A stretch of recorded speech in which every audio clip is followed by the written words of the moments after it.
Yeah, y'all gonna stop coming in my live talking about this Victor dude, bro. We hooping this year. Y'all gonna see.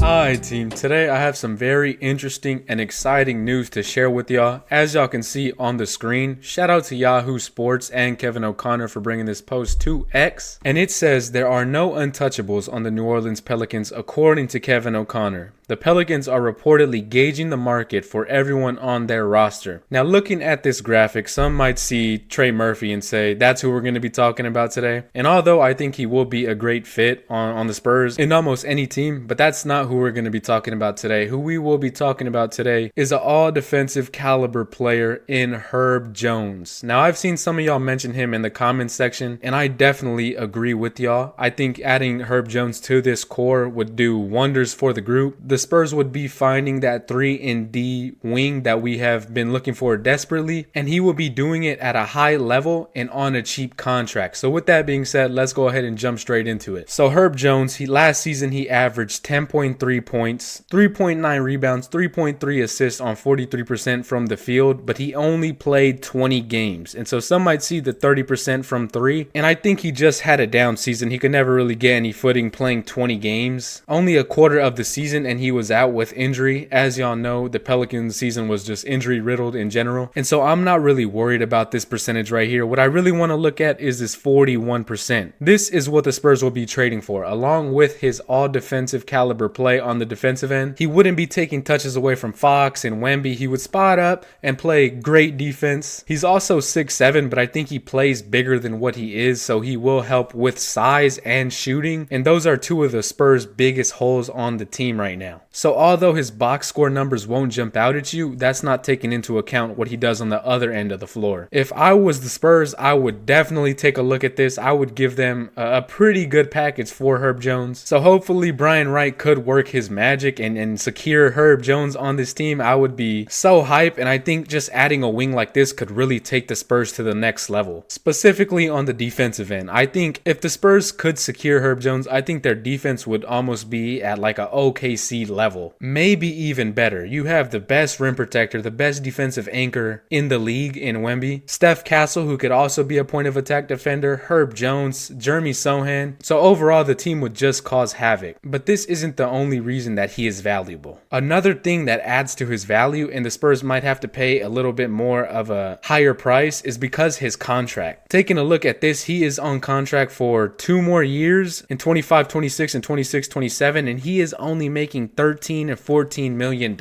In all defensive talent for only $13 million is definitely something I think the Spurs will take a look at. The Spurs love their wings who can play defense and shoot the 3 ball, and I think Herb Jones fits into that mold. This contract in today's league is almost nothing. There are rookies that come into the league making this type of money, and so for Herb Jones to be proven and showed what he can do on the defensive end, I think this is a no-brainer. You gotta make that call for Herb Jones and see what they're asking for. And Brian Wright is pretty good at making trades, and so if the Pelicans want to blow it up, this would be the height of Herb Jones's value as a player. And so if they want to make the most of that and kind of go into a rebuild mode, I think the Spurs can give them some picks that will help them, and maybe even a solid player that they can flip into more first round picks, or if they want to keep him for the tank. But let me know what y'all guys think. Do y'all think Herb Jones is a good fit? And what we're going to do next is I'm going to show y'all a trade package that I think would be a good trade for Herb Jones. It's mostly what I think I would be comfortable with giving up for a player like this. But again, leave y'all's trade packages down below in the comments section. I would like to see what y'all have to say. But this is my package right here. And I know some people wouldn't want to ship Keldon off, but trust me, if you're getting Herb Jones, you send Keldon Johnson in a heartbeat. So this is the package I cooked up. And some may say it doesn't look like much, and some might say it's too much, but I think this is just right. So starting off with this pick, number 14, this is a guaranteed lottery pick. When teams trade for picks, you never know where they're going to convey. You're kind of taking a chance, but with this right here, you're getting a solidified lottery pick. Even though it is late lottery, I think you could draft a pretty good player in this draft class that will be a part of the team for your future and your rebuild. This second round pick, it's 38. It's like a very, very late first round pick if you think about it. This is only 8 picks out of the first round, so however you want to take that, I think this pick is still pretty valuable if you ask me, even though it is a second round pick. I mean, Herb Jones was taken with pick number 35, so you can definitely get a good player material with that. And then this is Boston's swap rights. So you would have the rights to take Boston's pick in 2028, and you don't know where they're going as a team. Obviously, they're going to have Tatum, probably Jaylen Brown. So I'm pretty sure this would be on the later side of the first round if you want to swap that. You know what? Maybe you could even throw in this one because I don't know how valuable the Boston one would be. I wouldn't give up both of these in this trade, but if they're asking for the Kings swap rights instead of Boston's, I would definitely give it to them. I think that would be a little bit more valuable, maybe even a lot. This could be a very high draft pick, so I think the Pelicans would actually like and prefer this pick over Boston, so I would give it to him. But 2 first rounders for a role player, that's very hard to deny. I don't think you'd give up 3 first rounders, given that this is 8 picks out of the first round. So I think this would be a pretty fair deal, on top of the fact that you can trade Keldon Johnson and you could flip him for maybe another first round pick or maybe even 2, depending on who you're trading with. He's a very solid player. Say what you want about Keldon Johnson, but he has 6 man of the year potential. And so some may say this is an overpay, but I don't think so. I think this is perfect for a player of Herb Jones's caliber, and I think it is a package that the Pelicans would have to take a look at. You don't know how long Herb Jones's value will stay this high. I think right now it's probably at its peak, and so they could benefit with selling him high, and the Spurs could benefit by getting a great 3-and-D player who could fit and grow with this core. He's only 26 years old. I think he's around the same age as Keldon, but there's no doubt in my mind that he would be the better fit. So let me know what y'all guys think about this package. Y'all leave y'all's down below in the comments section. Is it too much? Is it not? This is just a package I cooked up right now, and I think I would be cool with this. But who knows? Maybe Brian Wright could work his magic and get him for cheaper. Who knows? You saw what he got De'Aaron Fox for, and so there's no telling what he can do in the future. But if you enjoyed the video, man, be sure to leave a like, comment down below, and subscribe to Spurs Spotlight. Like I said, leave y'all's comments down below. I'm interested to see what y'all have to say. But until next time, it has been your boy Chris, and I will catch y'all later. I'm out.